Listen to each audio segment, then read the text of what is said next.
Okay, good. Thanks everybody for joining me. And as a vegetable specialist, water is one of those elements that kind of impacts our crop a lot. And so I wanted to take a few minutes to talk about ways that we could improve water management in vegetable crops. And then um, Dr. Barker is going to come on a little bit later and he's going to talk about some sensors. I'm going to mention those. And then he's also going to talk about setting up systems that can improve water applications into our system. So both of those are good for us to be thinking about.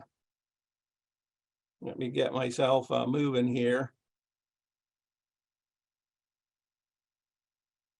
Oops, sorry about that. So many losses occur on a farm, as we know, and oftentimes we try to accommodate for those losses by either overplanting particular plants. And I've often get questions from people as they hear I'm a vegetable scientist. They go, "Boy, I was driving through Green River and I saw all these melons laying out in the field yet. Why is there so many melons out there?"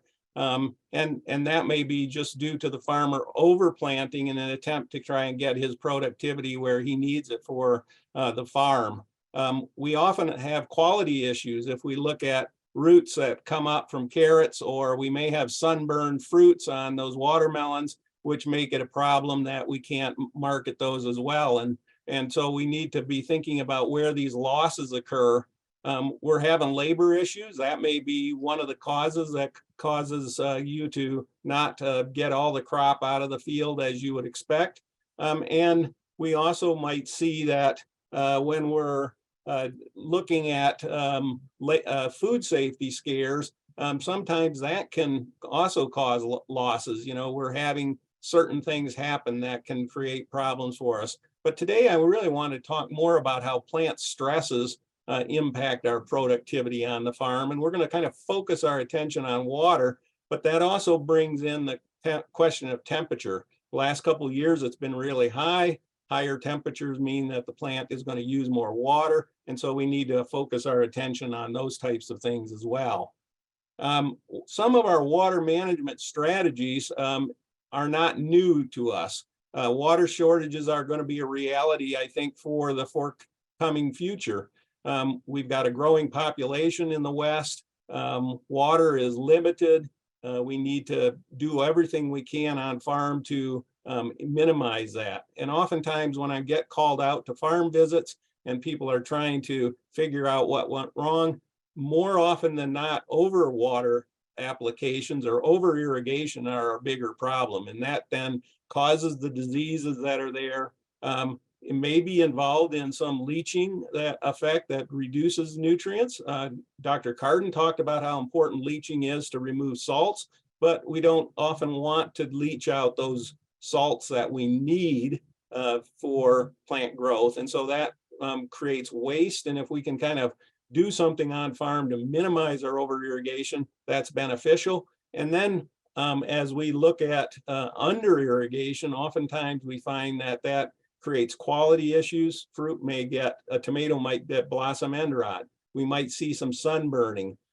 Overall, we might see low yield. So it's important for us to become better irrigators.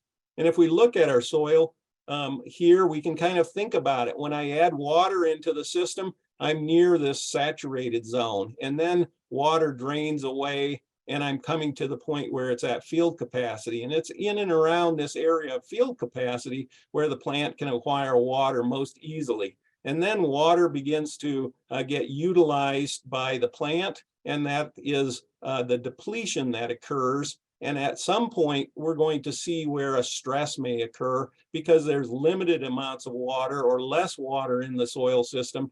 And eventually we dry that out to the point where the plant wilts. And so in this lower zone of available water, we're going to see some negative effects to plant growth that we want to avoid. And so ideally, we want to stay in this upper part where we're between field capacity and where we're seeing the beginnings of stress. And those stresses may not be literally visible to us, but it's there. And so we got to be thinking about those kinds of things. And so what we're going to look at is ways that we can avoid that.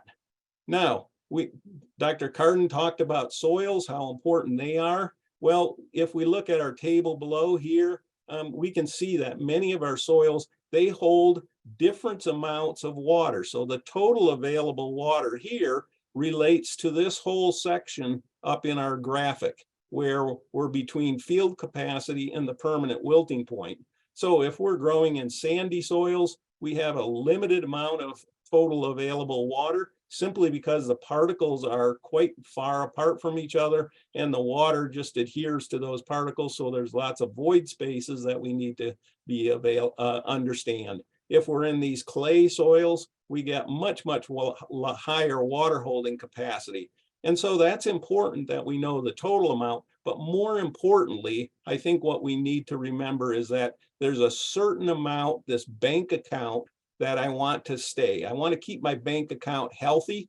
I only want to extract out of that because that's where the plants are not going to have any stress. And so if we're removing half of that water in the table here, we basically are looking at, I can use half of the water that's from a sand for the crop without letting that plant get some stress.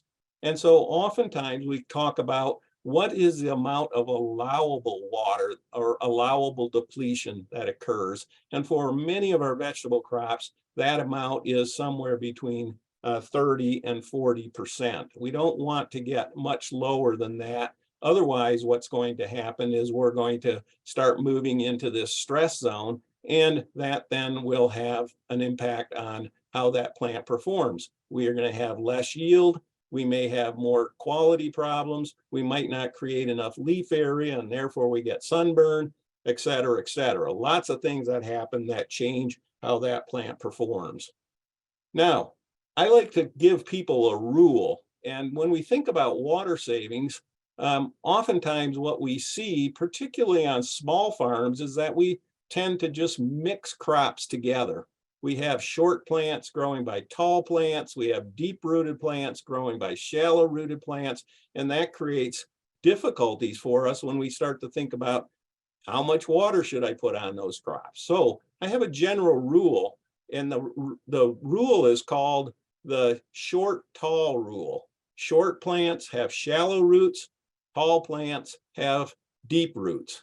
And if we start to zone a little bit on our farms, put things that are similar together, then that's going to increase and improve our irrigation efficiency. The reason for that is there's no point in me putting water down to 3 feet deep in the soil if I'm growing a shallow rooted crop like lettuce or onion.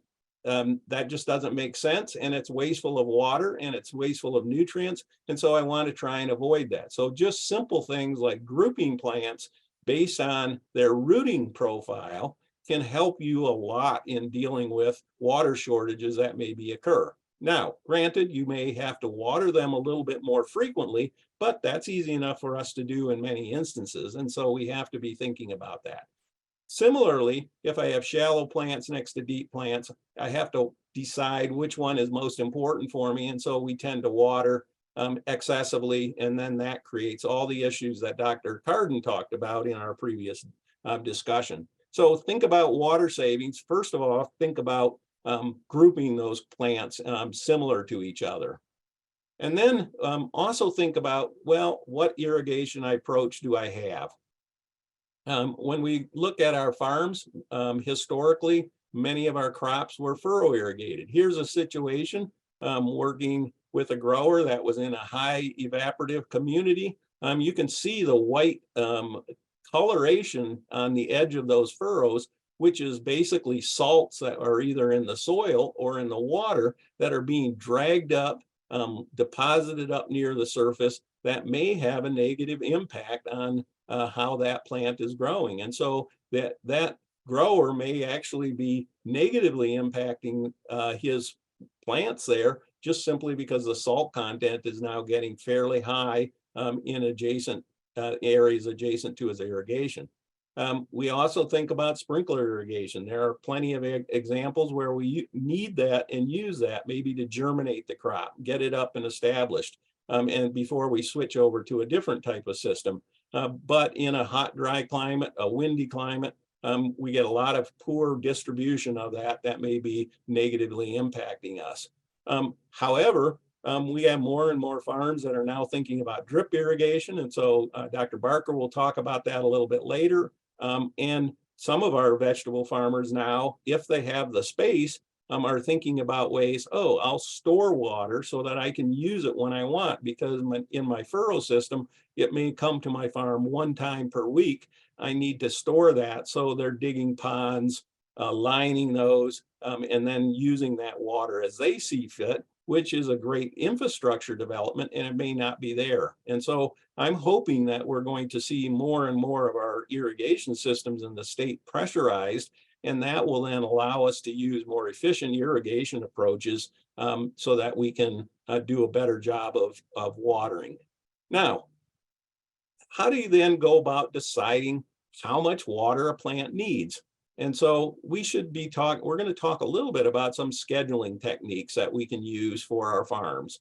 And it may seem complex, and we grow lots of different plants, but if we kind of group them together and understand how the system works, a lot of this work can be done at times when there's not a lot of busyness going on at the farm, just like now. We got a snowstorm coming.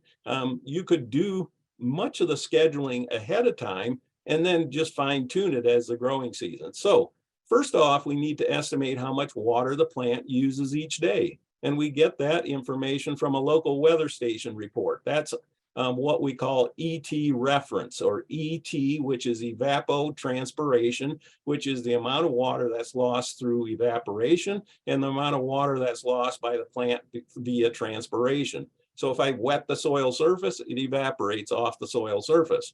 And so I lose some that direction, and the plants are using water and passing it through their leaves and emitting it back into the air. That's the transpiration component. Most of our weather stations provide us that daily information. It tells us exactly how much we're losing. I also need to know something about how big the plant is. So we call that the percent of the surface coverage of the crop. So how much of the plant covers the soil surface? And so we can think about a line going across, that's our row width, how much of that row is covered. And so you can kind of estimate here, we might say that half of our plant is covering the soil and the other half is exposed. And so that would be the plant width divided by the bed width. So here's the width of the plant divided by the bed width, and that gives us a percentage soil coverage. And then we're going to include our irrigation efficiency. And that is a drip irrigation system would be more efficient than a sprinkler system, which is more efficient than a furrow irrigated system. And so if we know something about how efficient we can do things, then I can start to figure out exactly how much water I'm going to need. Now, let's look at it a little bit more closely. We got our ET reference that comes from our weather station. What I want to know is, based on the coverage of the crop, how much water does that crop require?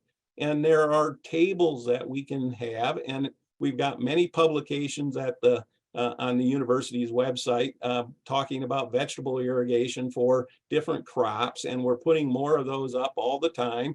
And they say, oh, if I have 20% plant coverage in my field, then that means I can convert this ET value to a crop value by multiplying ET reference times the crop coefficient, which is a measure of the coverage.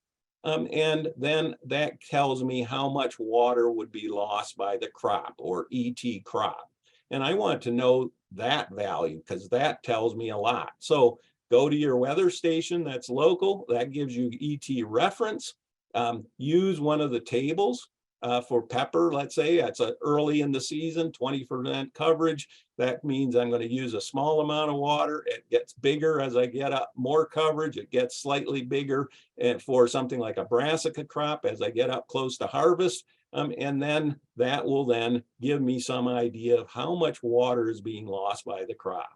I also need to know what my soil is. Remember, going back to those tables, I need to know, oh, how much water does my soil have? So if you don't know anything about your soil, Dr. Carden said, get a soil test, tells you something about the salinity levels in it, but it'll also tell you what the soil type is like, because that's one of the measures that we have. And it will say it's a sandy soil or a clay or a silt or a loam or or whatever. And that is useful because then I know how much water I can hold. And then what we're going to use that is to help us decide how long should we irrigate at any particular time. So those are important for us. We also need to remember that the ET values change based on what time of the year it is. So early in the growing season, our radiation levels are low, so how much sun is coming to us. Our temperatures are cooler, so therefore the water use is low, and our plants are small. As the season progresses, water use goes up. As season progresses further and we're harvesting, water use goes down. But if we look at where we are, usually from mid-April over to about early October, our water use tends to be relatively flat. And it's important for us to just understand that for where I live, I need to know a little bit about my environmental conditions, and particularly I need to know something about my temperature conditions. So some examples, just to give you an idea. Here we are getting close to early March. If I'm in Salt Lake City, my average ET reference is relatively low. As the season progresses and I get into the middle of the summer when it's the hottest in July, my ET numbers go up threefold. I'm using a third of an inch of, basically I'm losing a third of an inch of water a day, which translates each day, that's a gallonage. I can convert that to gallons. That's a lot of water. 8,000 gallons per acre basically is going off of my farm. I've got to replace some of that each day or at some interval, and that's important for me. If I look at what those levels are like for St. George, here we are down in St. George, if we're in the hotter climate, those numbers can be even higher. So it's important to kind of get a sense of what's happening with water use and work from there. So we're going to run through some calculations.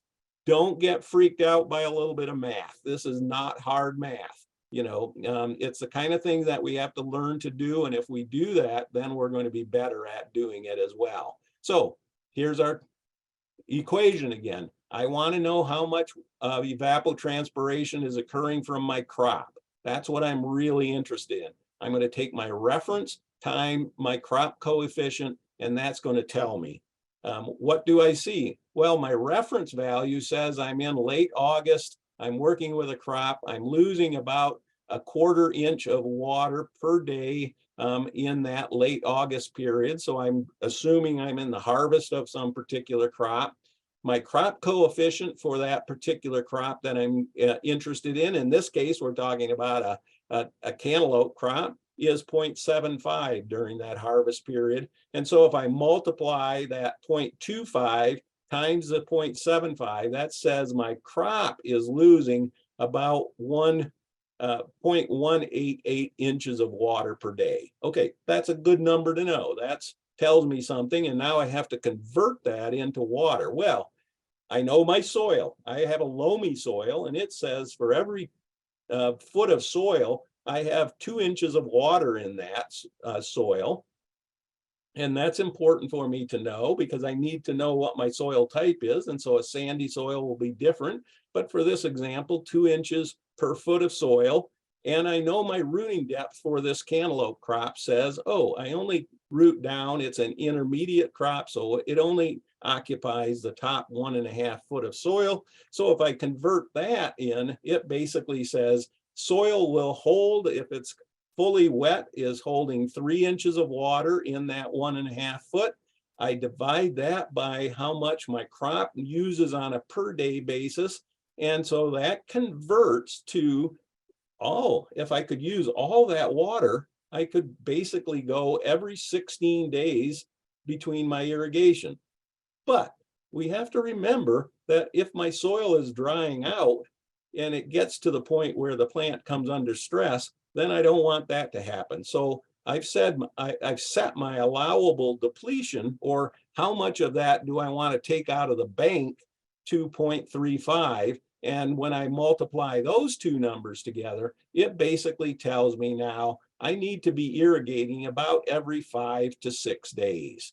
And then I'm going to keep that soil water in that upper part of the profile. And I can then use ways and measures to be able to estimate exactly how much that is. I can measure then and say, oh, I got that much water taken out. That means I need to add back in this many gallons of water to bring me back up to the water needs for that particular crop. So we've done a bunch of this. We've looked at melons, we've looked at tomato, we've looked at pepper, those kinds of things. But sometimes you need to also do some additional stuff. We need to kind of measure things a little bit more closely. And so we've been comparing ways to conserve water. Are we growing in bare soil? Are we growing in plastic? Are we using drip? Are we running furrows? All of those things become important for us as we're thinking about it. So we've compared, what does a soil water look like for a bare soil versus a plastic soil for a squash crop or a melon crop? When we have an irrigation event, we bring that water back up toward field capacity or toward the saturated point. So here up at the 0 mark, we would say we are completely wet.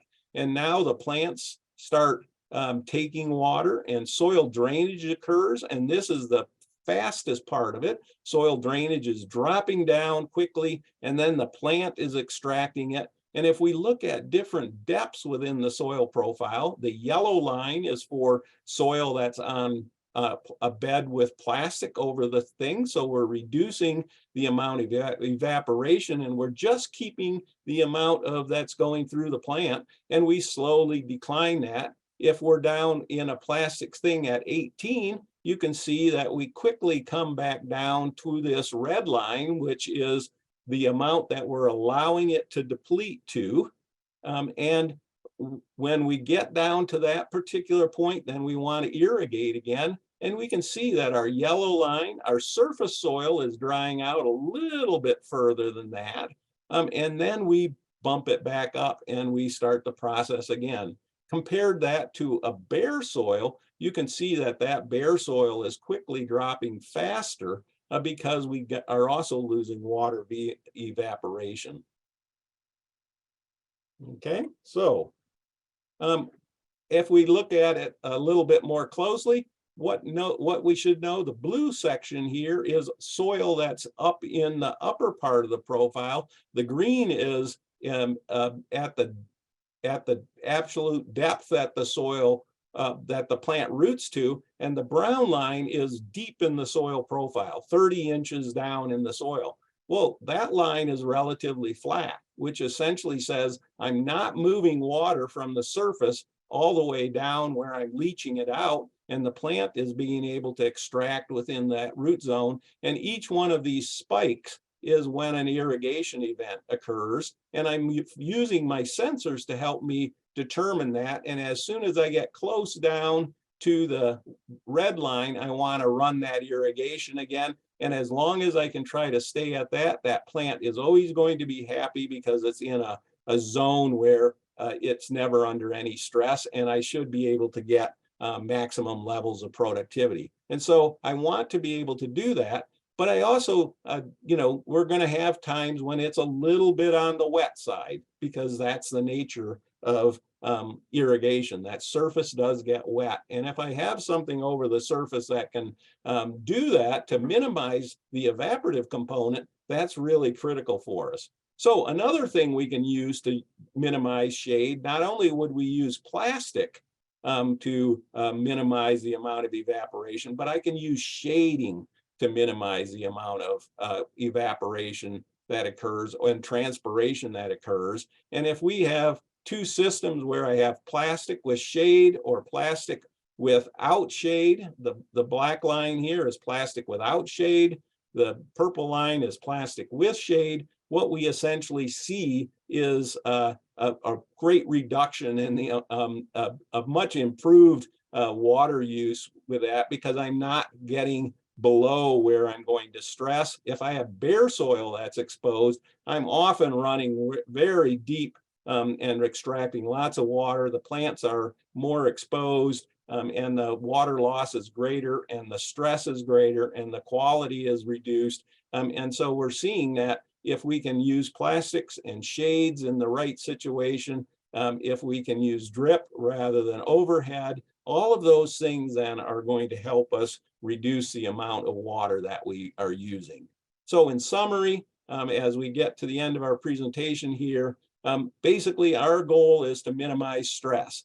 Weeds use water, so if we can minimize them and take them out of the equation, better. If I can put mulch into the system, organic mulches like straw or other surface mulches that are organically based, those will do the same thing that the plastic mulch will. So those are good additions. If I start to track my ET, get onto a weather station, find out where that is, and then do those simple calculations.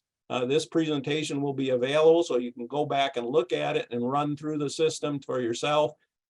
Start to think about collecting water values. We don't often do that, but more and more farms are now putting sensors out, and Dr. Barker will talk about sensors and in great detail in the next presentation. It's going to really help you begin to make sure you're using the water the way it is. And then basically, we want you to irrigate based on data rather than, I think I need to irrigate today, which may or may not be the case. So for more detail, go to our extension website and then look for the vegetables, look for production horticulture and then vegetables, and you'll be able to do that and see some of the types of things that are there. So with that, I'm going to stop. And I'm going to let Burdette ask any questions that are there. And here are some sites using drip, plastics, a couple of the presentations on how to irrigate based on the crop that you're growing, and we'll work from there. So with that, I'm going to stop sharing my